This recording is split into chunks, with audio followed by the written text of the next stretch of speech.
This week's Parshas is Parshas Toldos. Parshas Toldos discusses the pregnancy of Rivka. Rivka is experiencing discomfort while she is pregnant, and it seems like that because of that, she decides to go and seek out the advice, the sage advice of one of the most venerable Torah scholars in those days. And she gets a very detailed answer. And it's, the whole story seems strange because when she experienced some discomfort, this great woman decides that she must seek out a direct line to God to understand where the discomfort is coming from. So it's a little discomfort. I'm saying no one ever, batted an eyelash when someone throws up in the morning when they're pregnant. Why was Rivka so sensitive to the fact that she was in discomfort while she was pregnant? So the Medrash explains that the reason why she was so disconcerted about the discomfort, the reason why she needed to seek out advice was because the nature of the discomfort was that when Rivka passed by places of learning, of mitzvahs, of Torah, spiritual pursuits, and so on, one fetus started fidgeting and moving about. While when she passed by places of idol worship, where the places of known evil, the other fetus B, used to fidget and start moving about.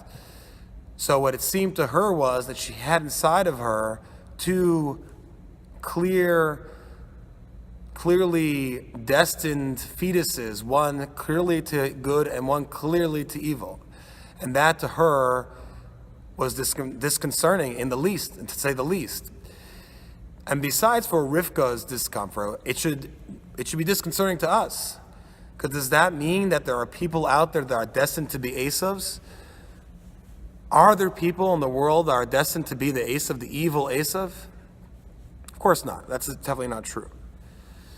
So what's the answer that she gets? The answer that she gets is that there are two forces inside her belly. Two extremely different forces in every possible way. And one being in power means the other one will not be in power.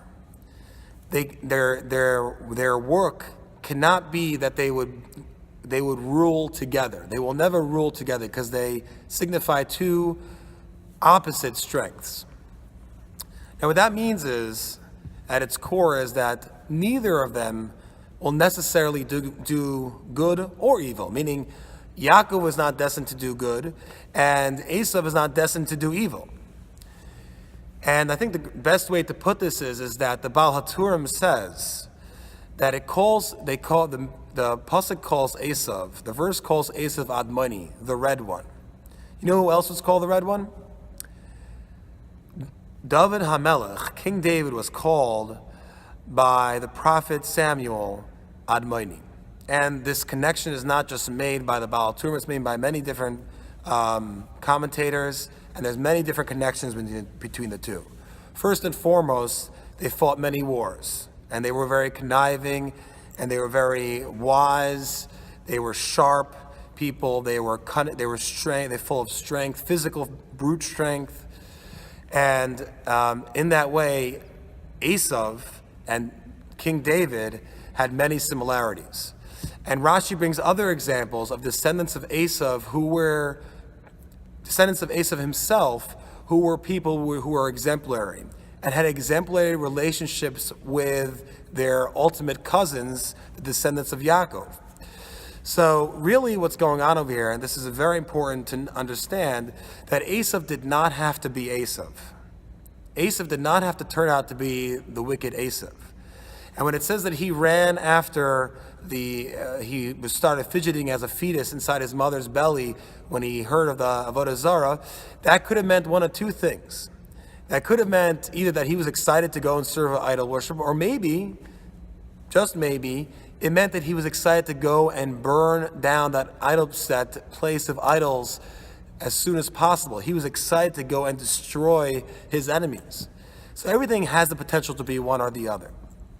And that's very important to understand about Esav. And that was Rivka, perhaps that was one of Rivka's issues, why her discomfort made her decide to go and seek out the advice of God, or God through an agent, And that also answers our question of what does this mean? We're supposed to have free will. The answer is that no, of course Esav has the potential. We see that from his descendants, and we see that from David HaMelech, from King David, who share the same type of character as Esav. Have a good Shabbos.